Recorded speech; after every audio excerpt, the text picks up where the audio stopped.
Hello my dear students, most welcome to physics class. आज की इस लेक्चर में डिस्कस करेंगे न्यूमेरिकल। वो भी किसका न्यूमेरिकल? तो फ्लूइड मैकेनिक्स में हम लोग पढ़ने वाले हैं बेसिक कंसेप्ट पे। जैसे प्रेशर की बात करूं, डेंसिटी की बात करूं, तो इससे रिलेटेड ये जो है से न्यूमेरिकल क्लास होने वाला है। तो सबसे पहले न्यूमेरिकल बनाने के लिए आपको कंसेप्ट की आवश्यकता होती है, फॉर्मूला की आवश्यकता होती है। तब आप कंसेप्ट को अप्लाई कर, फॉर्मूला को अप्लाई कर न्यूमेरिकल को बनाते हैं। तो न्यूमेरिकल को यदि बनाना है और सीखना है यदि अच्छे से आपको, तो इस सेशन में जुड़े रहें और प्रत्येक न्यूमेरिकल को बारीकी से देखें और एक बार पुनः देखने के बाद फिर से बनाने का प्रयास करें। तो इस तरीके से यदि आप कंटिन्यू करते हैं तो आप भी न्यूमेरिकल बनाना सीख जाएंगे। तो देखिए, सबसे पहले सवाल यहाँ पे है, न्यूमेरिकल है, प्रॉब्लम है, आपके स्क्रीन पे दिख रहा है। और बता दूं कि ये जो न्यूमेरिकल है वो डेंसिटी से रिलेटेड है, यानी घनत्व से रिलेटेड है। क्योंकि घनत्व की बात करूं तो घनत्व बराबर होता है द्रव्यमान बटे आयतन। यानी प्रति इकाई आयतन में जो वस्तु का द्रव्यमान उपस्थित होता है वही उसके लिए घनत्व होता है। ये बात क्लियर? यानी घनत्व बराबर द्रव्यमान बटे आयतन।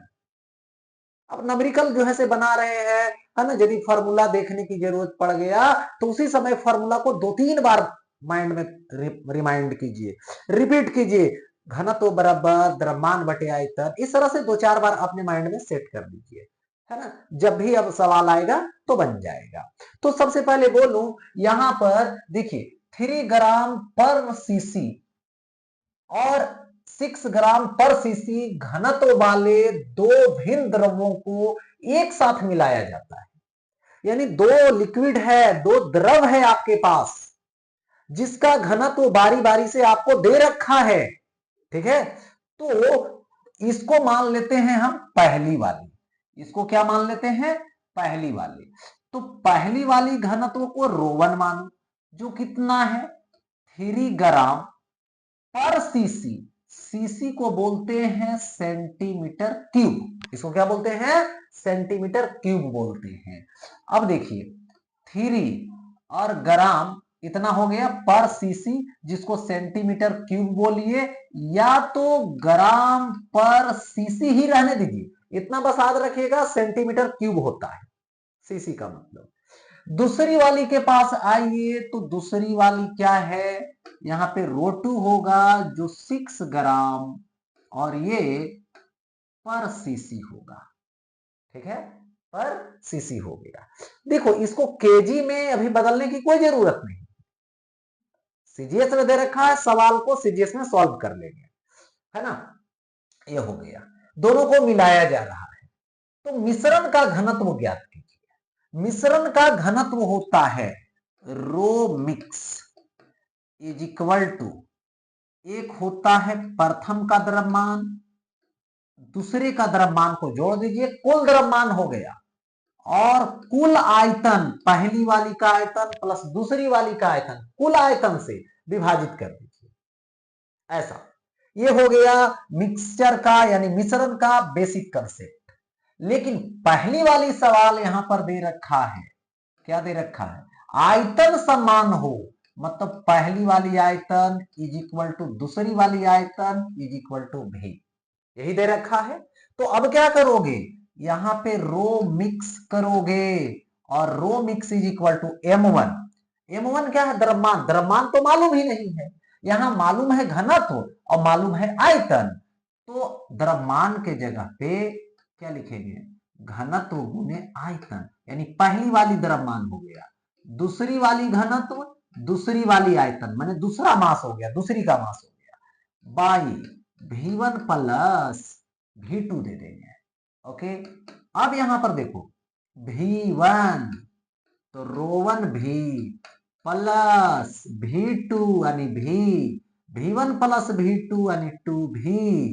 तो भी कॉमन लेंगे, भी कट जाएगा, और रो1 प्लस रो2 बाई 2, यानी कितना होगा? 3 प्लस 6, 3 प्लस 6/2, ये आएगा कितना 9/2, यानी 4.5 ग्राम पर सीसी। ये हो गया क्या चीज, मिक्सचर का घनत्व, यानी मिश्रण का घनत्व कब आया, जब दोनों को मिलाया गया और आयतन बराबर है। दूसरा वाला सवाल इसमें है द्रव्यमान सम्मान, यानी दूसरा वाला सवाल यहां पर होगा क्या चीज, द्रव्यमान सम्मान हो तो M1 बराबर M2 बराबर M, तो यहाँ पे रो मिक्सचर यानी मिश्रण का तो M1 plus M2 by V1, V1 होगा क्या, तो देखिए रो इज इक्वल टू होता है M/V, तो V इधर आएगा तो M/रो, यानी पहली वाली V1 यानी M1/रो1, दूसरी वाला तो M2/रो2, तो M दोनों बराबर है तो M प्लस M होगा बाई M/रो1 होगा प्लस M/रो2 होगा, M प्लस M 2M होगा, M कॉमन लीजिए तो 1/रो1 प्लस 1/रो2 हो गया ऐसा। अब देखिए यहां पे क्या कीजिएगा, ये आएगा row mixture is equal to 2M है तो M से M तो कट जाएगा, तो 2/रो1 रो2 एलसीएम ले लीजिए, रो1 रो2 तो क्या आएगा रो2 प्लस रो1 रो2 एलसीएम, तो एक बार रो1 कटेगा रो2 बचेगा, रो2 कटेगा रो1 आ जाएगा, यहां पे रो1 आ जाएगा। अब देखो 2 ये नीचे तो ऊपर जाएगा, रो1 इंटू रो2 बाई रो1 प्लस रो2, यही होगा। अब यहां से वैल्यू रख दीजिए 2, रो1 का वैल्यू 3, रो2 का वैल्यू 6, फिर 3 प्लस 6 तो कितना आएगा 2 इंटू 3 इंटू 6 और भाई 9, कट कीजिए 3, कट कीजिए 3 से 2, यानी 4 ग्राम पर सीसी, हो गया ऐसा, ये हो गया।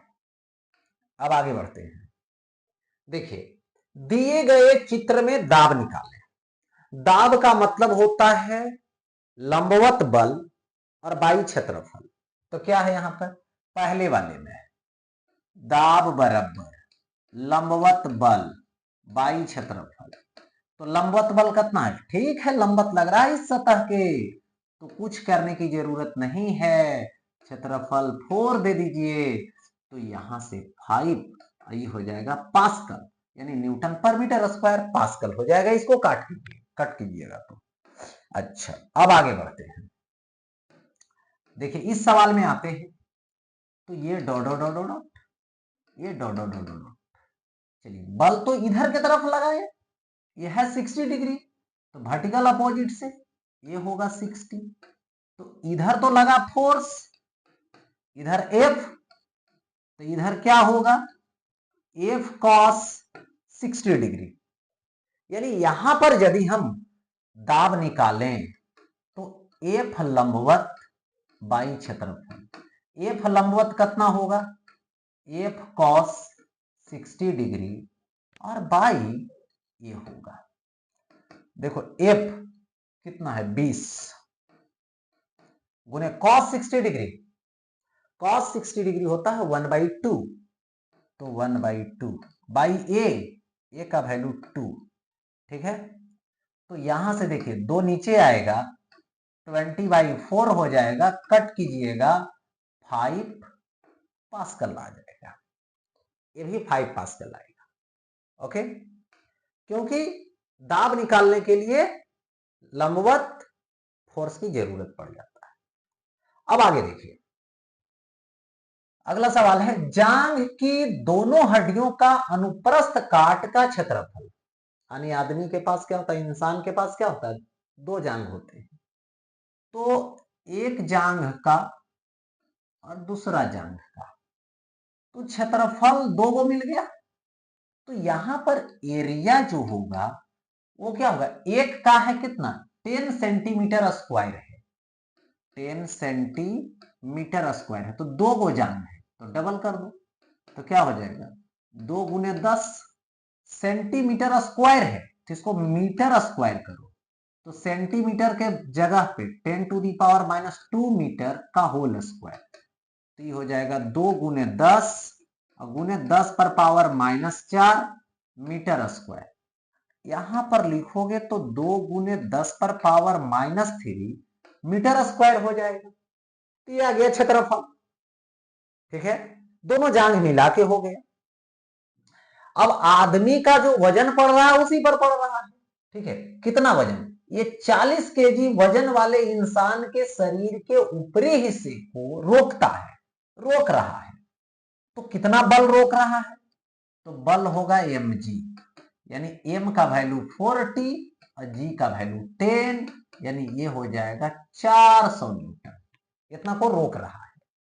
हड्डियों पर पड़ने वाला औसत दाब निकाले, तो दाब बराबर बल बटे क्षेत्रफल लगाइए, लगा दिया मैंने, तो क्या आ जाएगा यहाँ पे mg आ जाएगा, यानी 400 आ गया, और बाई क्षेत्रफल आ जाएगा, तो कितना हो जाएगा यहाँ पे क्षेत्रफल, ये हो जाएगा 2 इंटू 10 टू दी पावर -3, यानी 2 इंटू 10 टू दी पावर -3, ऊपर लेकर जाइए तो 2 जीरो पहले से 3 को जाएगा तो 5 हो जाएगा, 2 से 4 काटोगे तो 2 हो जाएगा, और ऊपर 3 जीरो ले जाइए, 2 को पहले से अवेलेबल है, 5 हो जाएगा, इतना पास्कल आ जाएगा। ओके, ये हो गया। आगे बढ़ते हैं नेक्स्ट। अब देखिए, पानी की गहराई निकालें, स्तर जहां दाब 4 वायुमंडलीय दाब के बराबर होगा, यानी देखिए यहां पर ये जो है ये है बॉटम सतह, ठीक है, यहां से ऐसे पानी की स्तर यहां तक है, ठीक है, देखिए ये यहां पर जो दाब है, ठीक है, ये 4 वायुमंडलीय दाब के बराबर है, एटमॉस्फेरिक प्रेशर के, तो इसकी जो यहां पर गहराई है यही निकालना है, तो गहराई हमने क्या मान लिया h, यहां पर क्या लग रहा है एटमॉस्फेरिक प्रेशर लग रहा है, तो जब आएंगे नीचे तो 4 गुना हो जाएगा उसका, ठीक है, लेकिन प्रेशर का फॉर्मूला क्या होता है, h डेप्थ में जाओगे, h गहराई में जाओगे तो उसका फॉर्मूला होता है P नोट प्लस रो जी एच, यही होता है, और ये जो P होगा यहां पर वो क्या होगा 4P नोट होगा, तो P नोट प्लस रो जी एच होगा। ओके, तो इधर आएगा प्लस से माइनस हो जाएगा, तो 4P naught minus P naught is equal to rho ji h, तो 4P नोट में P नोट जाएगा 3P नोट, तो ये होगा रो जी एच। अभी गहराई निकालनी है तो H इज इक्वल टू यहां हो जाएगा 3P नोट, ये हो जाएगा 3P नोट, और बाई कितना आएगा रो जी आएगा। Okay, 3P naught by rho G, तो यहां से H is equal to 3P naught, देखिए P नोट की जो वैल्यू होती है वो 1.013 into 10 to the power 5 pascal होता है, यही होता है। क्या हम इसको 1 ही मान लूं, हाँ मान सकते हैं, क्योंकि 1 के बहुत करीब है, 1 से थोड़ा सा बड़ा है, ठीक है, तो ये 10 टू दी पावर 5 सिर्फ मानिए, और बाई 3P नोट, और बाई क्या है रो जी, रो रो रो वाटर का घनत्व 10 टू दी पावर 3, जी का वैल्यू 10, 3 पावर है यहाँ पर और 1 पावर यहाँ, 4 हो जाएगा, 4 पावर यहां से बर्बाद करेगा, तो 3 गुने 10 पर पावर 1 सिर्फ बचेगा, 5 है 4 को कट कर दिया, तो क्या हो गया 30 मीटर हो गया, यानी गहराई जो है वो कितना हो गया 30 मीटर हो गया ऑलरेडी। ओके, अच्छा, आगे बढ़ते हैं। देखिए, एक 10 मीटर ऊंचा बर्तन आधा पानी से भरा है और बाकी हिस्सा इतना ग्राम घनत्व वाले द्रव से भरा है, तो नीचे का दाब निकालिए। देखिए, एक यहां पर क्या लेना है, यहां पर बर्तन लेना है, ठीक है, ले लिए। और इसकी ऊंचाई कितना, 10 मीटर, लेकिन आधा आधा दूरी तक, आधा, यही हो गया आधा। कितना, तो इसको एच मानिए, कितना मानिए, 5 मीटर मानिए। और इसके ऊपर एक अलग लिक्विड है, ठीक, अलग लिक्विड है, ये भी आधा ऊंचाई है, तो इसकी भी कितना होगा, एच ही होगा, आधा एच है तो एच ही होगा, जो क्या होगा 5 मीटर हो गया। ओके, लेकिन ये जो है वाटर है, यानी पहली वाली, और ये जो है ये है दूसरी वाली। ओके, तो यहां पर देखिए, पहली वाली की बात करूं तो वाटर का घनत्व इतना केजी पर मीटर क्यूब लगाइए, लगा दिया। इसके बारे में चलिए रो2 के बारे में, कितना होगा, दे रखा है 0.8 ग्राम पर सीसी, यानी सेंटीमीटर क्यूब। तो इसको लिखिएगा 0.8 गुने 10 पर पावर, ये हो जाएगा -3, और ये आ गया केजी में। इसको सेंटीमीटर से मीटर में लाइए तो 10⁻⁻6 मीटर क्यूब आएगा, ठीक है। अब यहां पर देखिए, ऊपर ले जाइएगा तो पहले तो 3 को बैलेंस कर लेगा, और यहां से जाएगा, ठीक है, तो +3 बचेगा, क्योंकि +6 हो जाएगा ऊपर जाने का, -3 कर देंगे, तो 0.8 इंटू 10⁻3, ये आ गया केजी पर मीटर, ऐसा होगा। अच्छा, अब क्या करेंगे, अब है कि यहां पर हमें प्रेशर निकालना है बॉटम सरफेस पर, तो सबसे पहले ई भी लगाएगा ρgh, ई भी लगाएगा ρgh, और ऊपर से एटमॉस्फेरिक भी प्रेशर लगेगा, यानी वायुमंडलीय दाब भी लगेगा। इसलिए यहां पर जो प्रेशर होगा, एक तो एटमॉस्फेयर लगाएगा, दूसरा इसका होगा ρ1gh होगा, प्लस इसका ρ2gh होगा। अच्छा, P0 प्लस ρ1 प्लस ρ2 लीजिए, और ये GH लीजिए। ओके, अब क्या करिएगा, अब क्या करिएगा, तो यहां पर 10 टू दी पावर, देखिए 5 हो जाएगा पास्कल, ठीक है, प्लस ρ1 प्लस ρ2, तो ρ1 10 टू दी पावर 3, और प्लस ए वाला है, तो क्या लिखोगे, देखिए 10 to the power 3 plus 0.8 into 10 to the power 3, okay, और इंटू जी का वैल्यू 10 और एच का वैल्यू 10। ओके, अब देखिए 10 टू दी पावर 5 रहने दीजिए, तो P is equal to 10 to the power 5 रहने दीजिए, प्लस देखिए 10 to the power 3, 10 to the power 3 common कर लूंगा, तो यहां से बचेगा 1 और plus 0.8, 1 plus 0.8 into 10 to the power 5 हो जाएगा, यहाँ पे 10 टू दी पावर 3 और 3 कॉमन लिए, और 2 को यहाँ पावर रहेगा, 10 गुने 10 माने 10 पर पावर 2, तो 5 हो गया पावर। तो यहां पर देखिए 5 हो जाएगा। अब क्या लिखोगे, 10 पर पावर 5, यहां से कॉमन, यहां से तो 1 प्लस 0.8, क्योंकि इससे तो 10 पर पावर 5 कॉमन ही ले लीजिए, ठीक, तो 10 पर पावर 5 गुने 1 प्लस 1 2 और प्लस 0.8, तो ये हो जाएगा 2.8 into 10 to the power 5 pascal. Okay, इस तरह से कैलकुलेट करनी है। ओके, आगे बढ़ता हूं। नेक्स्ट, अब देखिए, अगर किसी झील की आधी गहराई पर दाब, ठीक है, झील के तल पर 2/3 दाब के बराबर हो, तो झील की गहराई ज्ञात करें। अब देखिए, एक झील है, सपोज दैट यही झील है।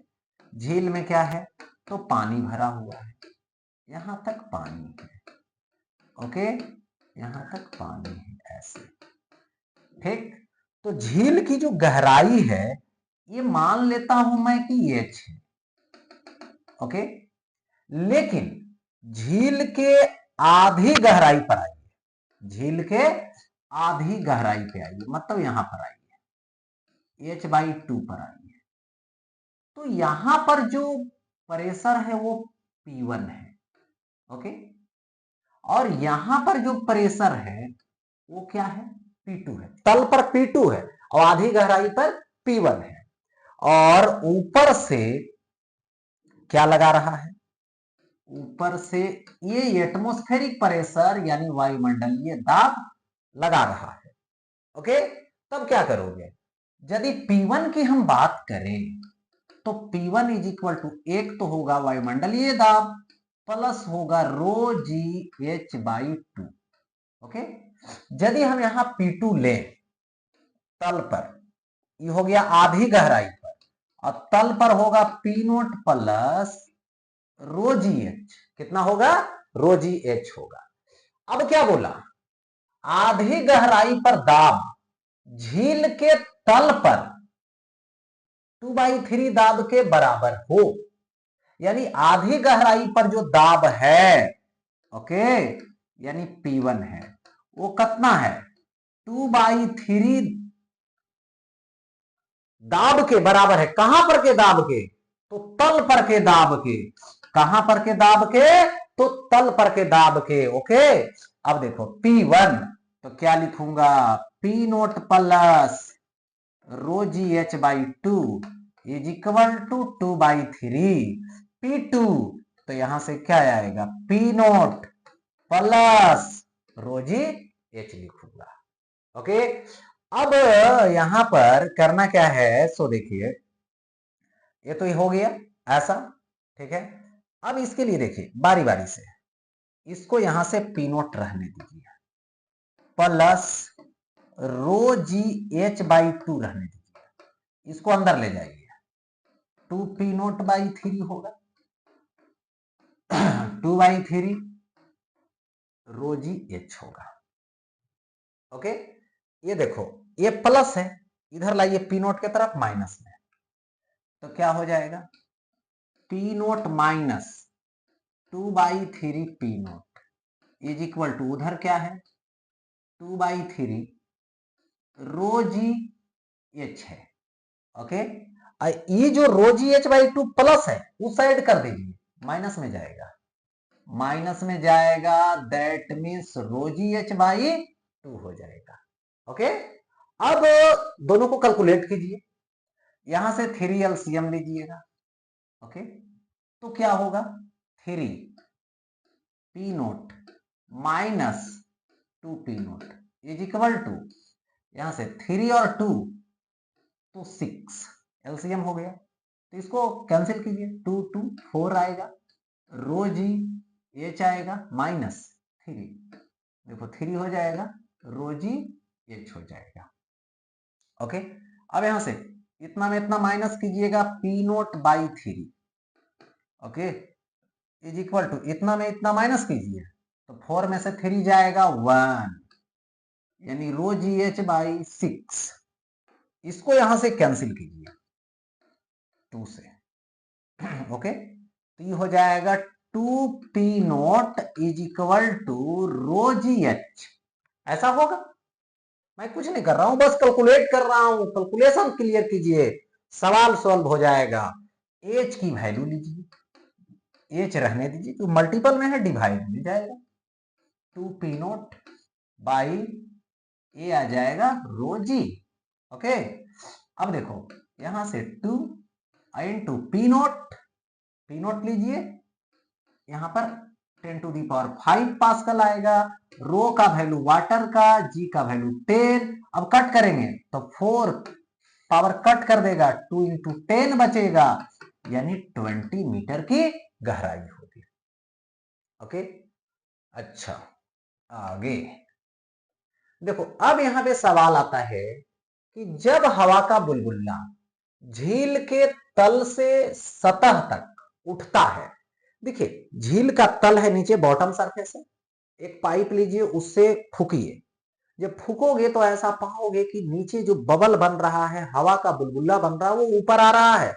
और जैसे जैसे ऊपर आ रहा है, बबल बढ़ता जा रहा है, तो सतह पर जब पहुंच रहा है तो उसकी त्रिज्या क्या देखने को मिल रहा है? दुगनी देखने को मिल रहा है। ओके, तो कह रहा है दुगनी हो जाती है त्रिज्या, झील की गहराई ज्ञात कीजिए। यानी आपको क्या करना है? झील की गहराई ज्ञात करना है। ओके, झील की गहराई कैसे ज्ञात कीजिएगा? तो इसके लिए लॉजिक लगाइए। क्या लॉजिक लगाइएगा आप? देखिए, ये जो है झील का तल हो गया, और इसमें क्या है? पानी भरा हुआ है झील में। ओके, झील में पानी भरा हुआ है, ठीक। और यहां पर हवा का बुलबुला बना है, और इस हवा का बुलबुला की त्रिज्या यहां पर दे रखा है r है। लेकिन जब ये सतह के पास पहुंचता है तो इसकी त्रिज्या दुगनी हो जाती है। ओके, तो यहां पर दबाव P1 होगा और इसका वॉल्यूम V1 होगा। यहां पर दबाव P2 होगा और यहां पर दबाव आयतन V2 होगा। इसकी जो हमने गहराई ले रखा है सतह से, वो h ले रखा है। यही गहराई तो निकालनी है। तो यहां पर देखिए, P1 जो होगा, P1 देखिए, एक तो ऊपर से दबाव लगाएगा वायुमंडलीय, एक होगा P0 प्लस ρg h होगा। ओके, दूसरी बात, P2 जब लीजिएगा तो P2 होगा कितना? P2 होगा यहां पर केवल वायुमंडलीय दाब। यदि हम V1 लें तो यहां पे त्रिज्या हम R लेते हैं, तो V1 होगा 4/3πr3। और यही जब V2 लीजिएगा तो 4/3π2r का होल क्यूब, क्योंकि यहां से यहां तक जब जाएगा तो यहां पर त्रिज्या r है, तो यहां पे 2r हो जाएगा। ठीक है, तो बेसिकली कंसेप्ट क्या होता है ये समझिए कि यहां पर होता है P1 V1 और यहां पर होता है P2 V2। तो क्या हो जाएगा? यानी P1 V1 is equal to P2 V2। तो यहां पर होगा P1 V1, आगे जाएंगे तो ये हो जाएगा P2 V2। ओके, अब देखो P1 V1 is equal to P2 V2 concept है, ठीक है। किसका? तो क्योंकि P ऊपर जाने पर घटेगा तो आयतन इसका बढ़ेगा, क्योंकि P इंटू V नियत होता है, क्योंकि टेम्परेचर में यहां पर कोई बदलाव नहीं आ रहा है। चलिए बारी बारी से, P1 आ गया तो P1 के जगह पे हमने क्या लिखा? P0 प्लस ρg h लिखा। V1 के जगह पे 4/3πr3 लिखा। P2 के जगह पे सिर्फ P0, और V2 के जगह पे ये आएगा 4/3π2r का होल क्यू है। कितना है? V2 में 2r का होल क्यू, तो ये हो जाएगा 8r3। अब देखिए, यहां पर जो कटने वाला है, जैसे 4/3π कट जाएगा, क्योंकि मल्टीपल में है, डिवीजन में जाएगा, r3 से r3 हो गया ऐसा। अब देखिए, यहां से बचेगा P0 प्लस ρg h, इधर हो जाएगा 8P0। ये P0 को यहां भेजिए, ये प्लस में तो इधर माइनस में, इधर से कॉपी करके इधर पेस्ट कीजिए, ρg h आएगा। अब आ जाएगा 8P0 माइनस P0, देखो P बचेगा 7P0, H is equal to 7p0 by rho G. अब यहां से क्या कीजिएगा, 7 रो p0 10 टू दी पावर 5, रो का वैल्यू 10 टू दी पावर 3, जी का वैल्यू 10। 1 और 3 4 काटेगा, 7 गुने 10 बचेगा, यानी ये हो जाएगा 70 मीटर की गहराई। झील की गहराई 70 मीटर। नेक्स्ट सवाल, सवाल वही है, बस लॉजिक को चेंज कर दिया गया है, कंडीशन को सिर्फ चेंज कर दिया गया है। सवाल क्या है जरा एक बार देखें। जब हवा का बुलबुला झील के तल से सतह पर उठता है, फिर वही केस, यहां पर क्या हो गया, ये हो गया झील का तल, यहां पर है बुलबुला, है ना, यहां पर है बुलबुला, और ये ऊपर उठ के चला जाता है कहां पे, यहां पर तल पे, तल से सतह पर, ऊपरी सतह पर। ओके, तो ऊपरी सतह पे जब ये जाता है तो क्या हो रहा है, बोल रहा है दुगना हो जाता है आयतन, यानी यहां पर आयतन भी है, यानी V1 है भी, तो यहां पर जब जाता है तो आयतन हो जाता है 2V। ठीक है, तो यहां पर होगा प्रेशर P1 और यहां पर होगा प्रेशर P2, और इसका गहराई निकालना है, मतलब H निकालना है। तो अब कुछ नहीं करेंगे, यहां पर P1 देखो, अब V1 is equal to P2 V2। P1 गहराई में है तो क्या होगा, P0 होगा प्लस रोजी एच होगा इंटू भी, P2 क्या होगा P0 इंटू क्या होगा, यहां पर 2 भी हो जाएगा। ओके, अब देखो भी और भी कट गया।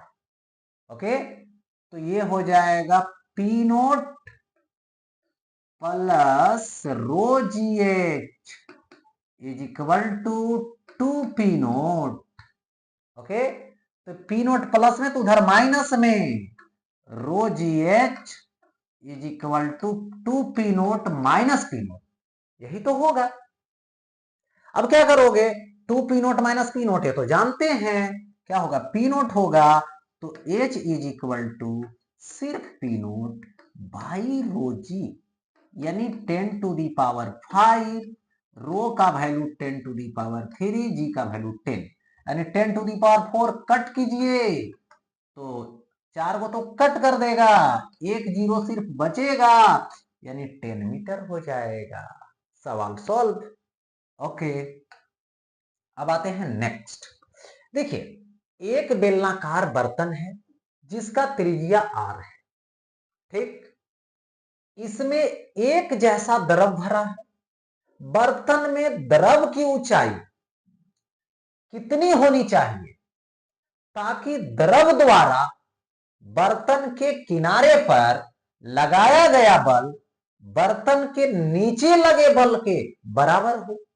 यानी कहा गया कि आप एक जो है से बेलनाकार बर्तन ले लीजिए, ऐसा बर्तन ले लीजिए, ये बेलन के आकार का है। ओके, और इसकी त्रिज्या जो है वो R है, ठीक, ये नीचे सतह है।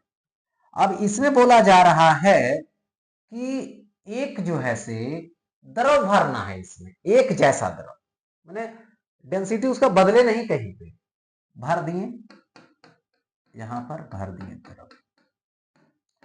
तो ये जो द्रव है कितना ऊंचाई तक भरा जाए, मान लो ये ऊंचाई तक भर दिए, तो जितना ये बल कहां लगाएगा, इस सतह पे लगाएगा, ठीक है, उतना ही बल कहां लगाएगा, इस दीवार पे लगाएगा, वो जो दीवार वक्र सतह है उस पर लगाएगा।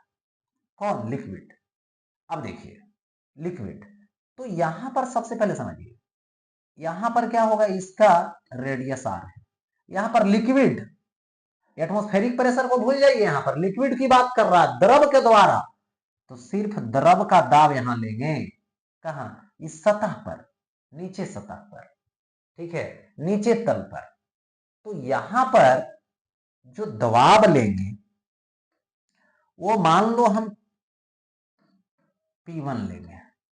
ओके, तो P1 होगा कितना, P1 is equal to rho ji h होगा, क्योंकि कितना नीचे है, एच नीचे है, तो नीचे की तरफ ये बल लगाएगा, कितना बल लगाएगा, F1।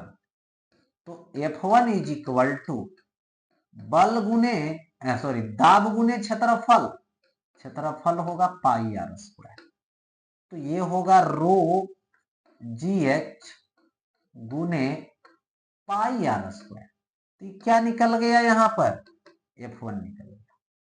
ओके, अब देखो जैसे जैसे एच नीचे जाएंगे दाब भी बढ़ते जाएगा और एच के सीधा समानुपाती होगा, और जब सीधा समानुपाती होता तो दीवार पर एवरेज दाब निकाल दो, इधर के तरफ इधर के तरफ मैंने चारों तरफ, तो इसका नाम रखो P2, ये जो होगा एवरेज होगा।